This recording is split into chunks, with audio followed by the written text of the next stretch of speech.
3, 2, 1, and 0, and liftoff.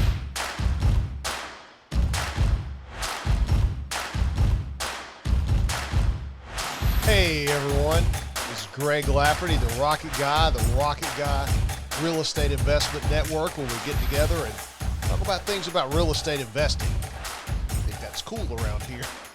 I found a long time ago in my engineering world and other things that I've been involved in that really the journey of 1,000 miles does begin with just a few simple steps. In fact, just one step.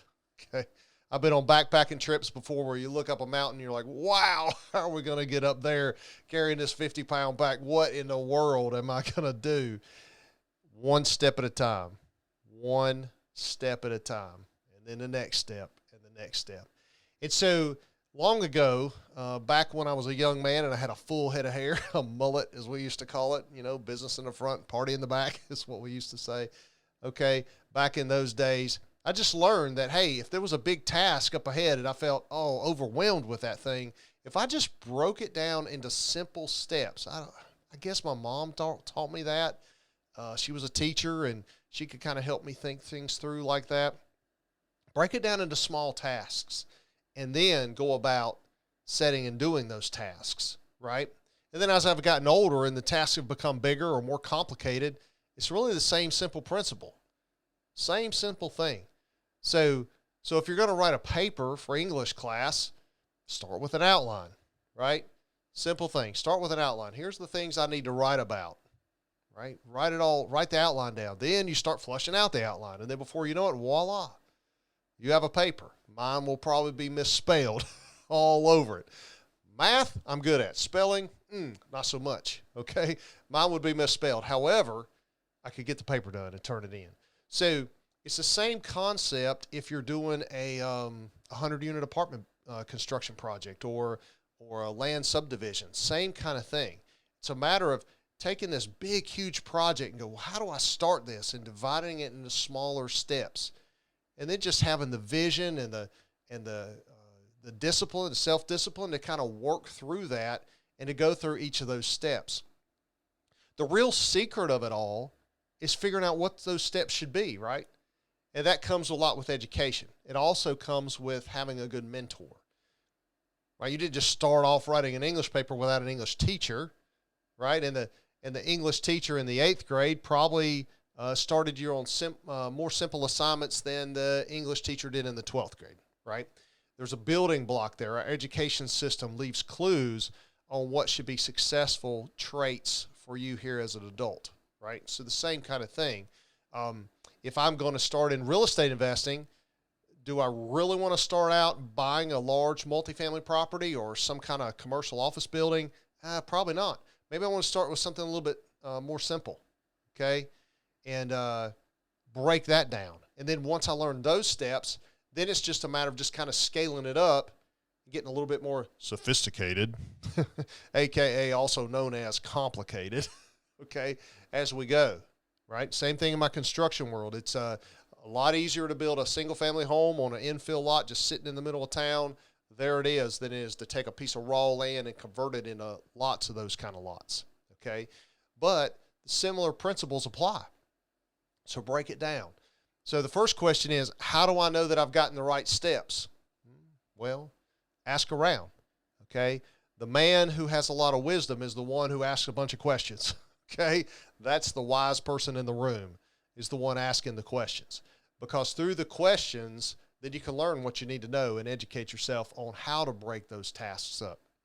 I think it's amazing nowadays, the kids coming through that, young people, the young people coming through that are trying to learn this business, they have lots of information right at their fingertips, audiobooks and YouTube videos, and knuckleheads like me trying to help them out. Okay. Whereas when I started, it was a lot of hard knocks. Okay. There's still going to be some hard knocks out there, but I didn't have nearly the access to information as y'all do. So this is how you can learn how to break those tasks into smaller phases and to-dos. So let's talk about a few little tools that maybe help getting the doing done a little easier, kind of walking through that a little bit. there's lots of opinions out there, time management things and other things like that. Here again, you can research that till the cows come home. This is just what I do. And I tend to get a few things done around here. That's just what works for me. And, I try to define what I want done. These are goals, right? I make my goals. I don't do New Year's resolutions. I make goals, okay? Definable, written, achievable goals. Stretch me a little bit, that's fine, but they need to be achievable. I can do these things and set my mind to it. Then I go through and I break those down into smaller steps, right? So if I want to buy a piece of property, I know exactly what needs to be done. I need to do this, this, this, and this. Okay, that all has to be mapped out. That's step number one. Define it and break it down. And then hold yourself accountable for that, right? You can have permission to fail. You can have a permission to take a day off every once in a while. That's all good, right? No need to be a workaholic and crazy and miss every soccer game of your kids and all that kind of stuff. But hold yourself accountable for getting those things done. Because if you don't, they're not going to get done. They're just not. The other thing I want to encourage you to do is block off time for yourself. Some people call this block scheduling. That's fine. You could say that. But here's the deal. Okay? Once the day gets started, okay, and that shotgun goes off and launches the race of the day, things get a little crazy. So I tend to like to block off time for myself first thing in the morning. Now, some people will say you need to get up at 2 in the morning. Okay, pick a time that's just crazy. You need to get up at 2 in the morning, 4 in the morning, and get your day started. I kind of like going through my neighborhood and all the lights are off, because then it's kind of like a race. Like, hey, I'm beating everybody to the day. Everybody's lights are still out. They're still sleeping. I'm out. I'm moving. I'm shaking. That's just me. Now, one of my business partners, you know what? She likes to work late in the evenings. That's good too. That works for her. That works for her body type. She likes that. So don't call her before double digits is what we like to call it, 10 a.m. Don't call her before 10 a.m.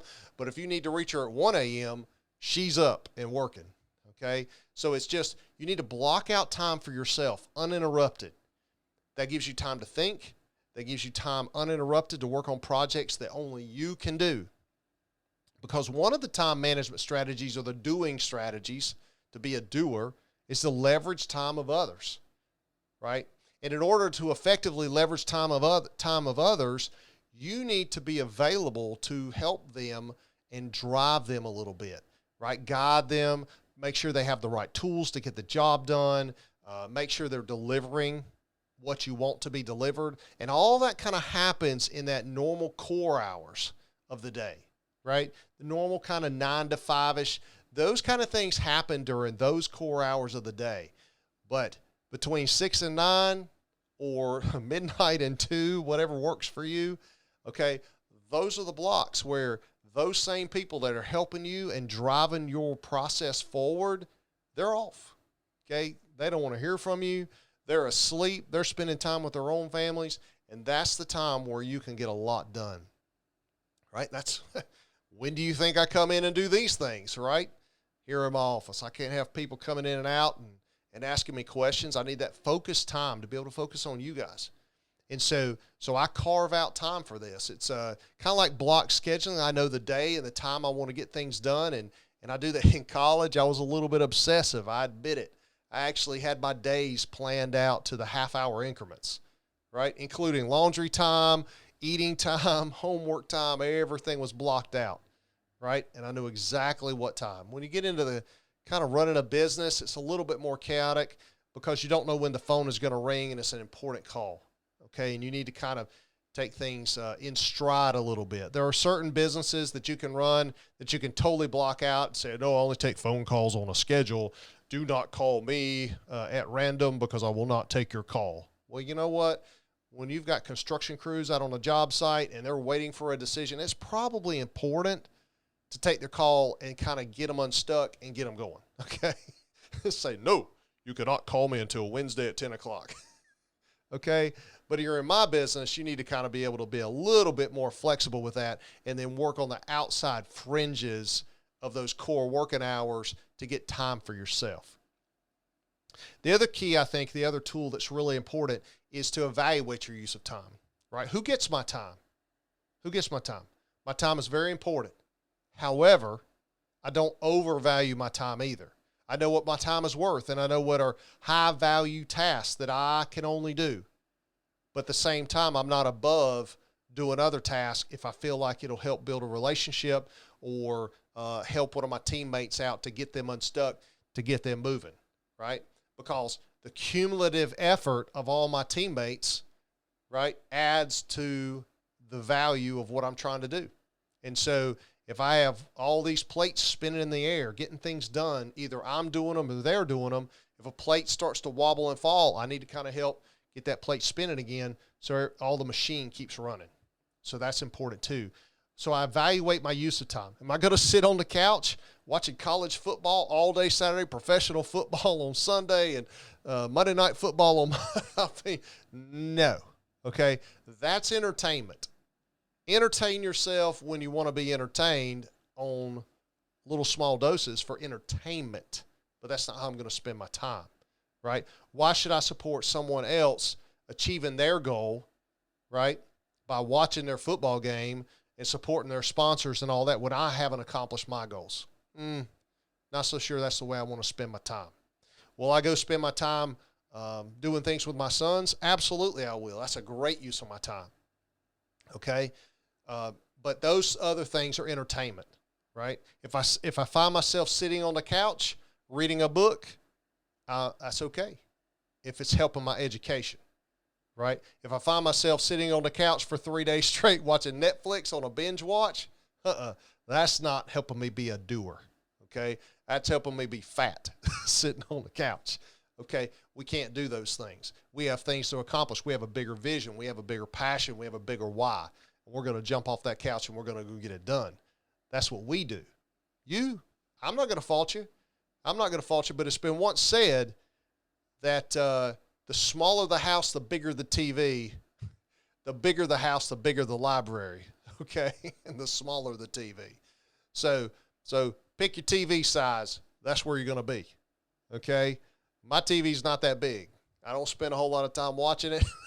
Just a little bit of unwind time, time with family maybe, that kind of thing. But otherwise, that's not my idea of a good time. I'm out doing, creating, spending time, building relationships, those kind of things. I'd much rather spend time doing those kind of things. The other tool that I think is important is to keep that task list in front of you. Some people are against to-do lists. Hey, look, I hear you. I really do. But if your to-do list is driven from your goals and those subtasks for those goals, you can push a lot of goals together at their subtask level, and boom, there's your to-do list, okay? And I sometimes have a marker board in my office that lists out projects that I have coming on, and then my subtask underneath that project, so I can just look up and go, I have a spare moment. Maybe I need to make that phone call and get that thing taken care of, right? And that's how I'm always thinking. I have a spare minute. How do I want to spend this minute, right? I'm in between meetings for 5 minutes. Do I have enough time to do this? Okay? Yeah, absolutely. Absolutely. If I'm sitting still, I'm thinking about what I need to be doing, or I'm sleeping, one or the other. There's no in between. If I'm sitting still, I'm thinking about what I need to be doing, or I'm sleeping. Okay? I don't just sit still just to sit still. A rolling stone gathers no moss, right? But a sitting stone gets pushed underground and is used for a foundation, okay?